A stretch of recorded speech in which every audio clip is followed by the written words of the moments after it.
you got the first sort of mainstream African American who is articulate and bright and clean and a nice looking guy. I mean, that's a storybook, man. I've had a great relationship.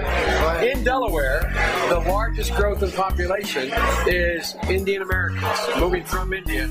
You cannot go to a 7-Eleven or a Dunkin' Donuts unless you have a slight Indian accent.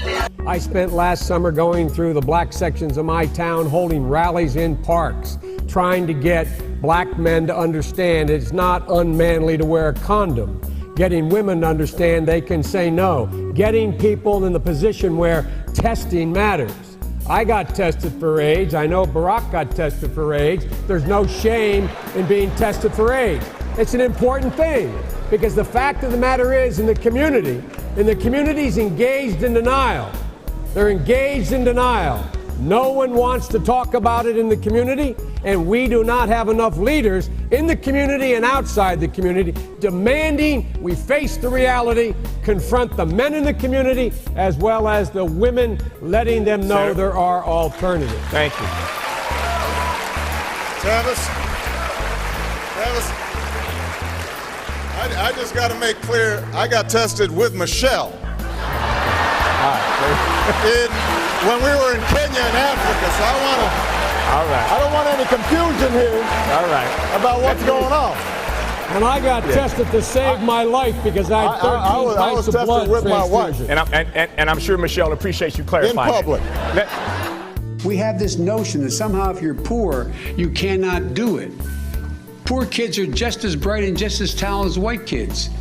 He lied to voters, according to the New York Times, quoting aides of Biden's, about having marched in the civil rights movement. This is Biden making this false claim in 1987. When I marched in the civil rights movement, I did not march with a 12-point program. I marched with tens of thousands of others to change attitudes. And the New York Times reports, quote, more than once, advisors had gently reminded Mr. Biden of the problem with this formulation. He had not actually marched during the civil rights movement, and more than once, Mr. Biden assured them that he understood, kept telling the story anyway. That is really, really weird. You know, when I was a teenager in Delaware, for real, I got involved in the civil rights movement. We have the 8th largest black population in America. Most people don't know that. And I'd go to 8 o'clock Mass, then I'd go to Reverend Herring's church where we'd meet in order to organize and figure where we were going to go, whether we were going to desegregate the Rialto movie theater, what we were going to do. That was last week.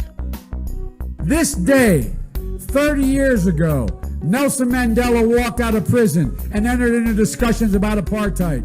I had the great honor of meeting him. I had the great honor of being arrested with our UN ambassador on the streets of Soweto trying to get to see him on Robbins Island. I do want to ask you about one thing that you said repeatedly on the trail. I think it's 3 times now. You said that during a visit to South Africa to visit Nelson Mandela, which I know was a very memorable visit for you, that you were arrested when you were there. Your campaign has come out since and said, no, you were separated from other people at the airport, but you did say arrest 3 times. In a series of never-before published letters reviewed by CNN, the strength of Biden's opposition to busing comes into sharper focus. On March 25th, 1977, Biden wrote, "My bill strikes at the heart of the injustice of court-ordered busing. It prohibits the federal courts from disrupting our educational system." Biden sought and received support from Mississippi Senator James Eastland, the Democratic chairman of the Judiciary Committee, and a leading symbol of Southern resistance to desegregation. He frequently spoke of blacks as, quote, an inferior race. Biden reflected on that era earlier this year. There were a bunch of racists. There was, James O. East of Mississippi, Strom Thurmond, and so on. There were 9 guys who were in the caucus that were, I ran against in the civil rights movement. But he did not say that Eastland and others were partners on several of Biden's anti-busing bills. On June 30th, 1977, Biden wrote, "Dear Mr. Chairman, I want you to know that I very much appreciate your help during this week's committee meeting in attempting to bring my anti-busing legislation to a vote." Then in 1978, Biden again asked Eastland to put his anti-busing bill before the full Senate, writing, "Your participation in floor debate would be welcomed."